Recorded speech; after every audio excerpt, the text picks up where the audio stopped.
Creighton picks up a 71-68 win over Marquette. I'm John Niatawa, the Omaha World-Herald's Creighton beat reporter, here to break it down for you. The Jays, it was a grinder. Again, another one of these. But I think two things really stood out for Creighton on Saturday in this win. I think it was energy and effort, which created some opportunities in the fast break and showed up in the rebounding numbers. So there was that piece. And I just think defensively, Creighton's level of focus and attention to detail was where it needed to be, particularly in the middle of the game. So that first part, I think that's what, in terms of energy and effort, that's part of what Creighton wants to. I mean, it was such a critical element, a critical trait to this team's DNA last year. And the Jays have felt that at times it hasn't been there this season. And so one of the things that Damian Jefferson talked about after the game, after the win, was just that on Thursday they didn't even practice. They just kind of had a mental day and sort of discussed some of the areas where they could get a little bit better and the things they wanted to be better at, and just who they wanted to be and what their identity was. And I think that piece of it, just that they're not the tallest team. They don't have the best athletes on a night-to-night basis, but they can outwork you. And I think that's what they really wanted. They want to take pride in, is being the sort of tough-minded team that just brings some grit and some tenacity to the court. And you saw that, like they finished with a season high 19 second chance points on 11 offensive boards against a team that brutalized them on the glass in the first meeting, a loss in December. Creighton flipped the script there. And then, like I said, with the transition, how many times did Damian Jefferson break loose for a layup, a fast break bucket, beating Marquette down the floor? That's obviously part of Creighton's identity. And so, we haven't seen a lot of that. 14 fast break points. Creighton hasn't had that opportunity as much this year. And so you credit the Jays for that. And then on defense, Marquette got going early. The Golden Eagles made 9 of their first 14 shots and looked really comfortable. But I thought that's about when Creighton sort of settled in. And you could see the way that the Jays were moving defensively, recovering for each other, plug in driving lanes. The communication was there. They just looked really connected.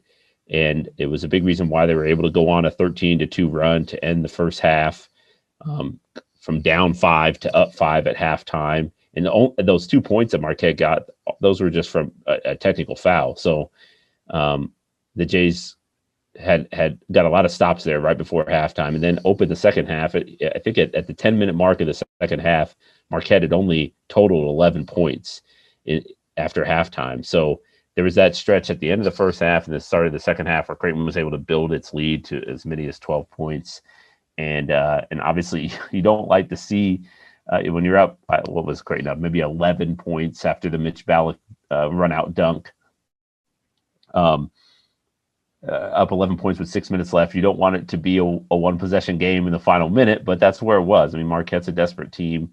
It needed this win to remain in the contention for an NCAA tournament berth, and that showed down the stretch. The Jays maybe got a little bit too passive offensively and maybe didn't quite match that level of urgency that Marquette had on the other end of the floor, where Marquette just seemed maybe a step quicker off the dribble or a step quicker to the ball on loose ball situations. So obviously there's plenty for the Jays still to work on. I still feel like they're kind of sorting things out and figuring things out. I mean, they've kind of been in this state for the last 2 or 3 weeks, ever since that week to open January, where they went to Providence and won and blew out Seton Hall and handled a St. John's team that's on a roll. Ever since then, it seems like the Jays have kind of been just sort of tinkering and trying to find their footing and find that rhythm, so they can hit and rattle off some wins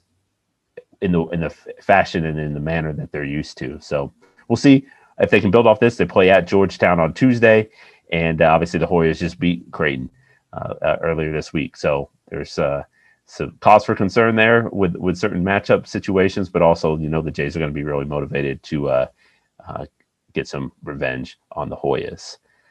Follow all our coverage at omaha.com on this game, and obviously heading into Tuesday when the Jays play Georgetown. We'll have preview information on that.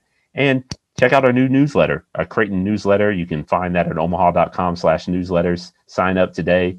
It's free at this point, and it's basically just a fun space where I can give you some extra Creighton nuggets and information and just observations that I have on the Jays, and a little bit more in depth than perhaps the standard game coverage and pregame coverage that we give you. So an exclusive opportunity for Jays fans to learn more about your team and read some more of our coverage on the Jays. So appreciate you watching. Thanks for following all our coverage, and we'll catch you next time.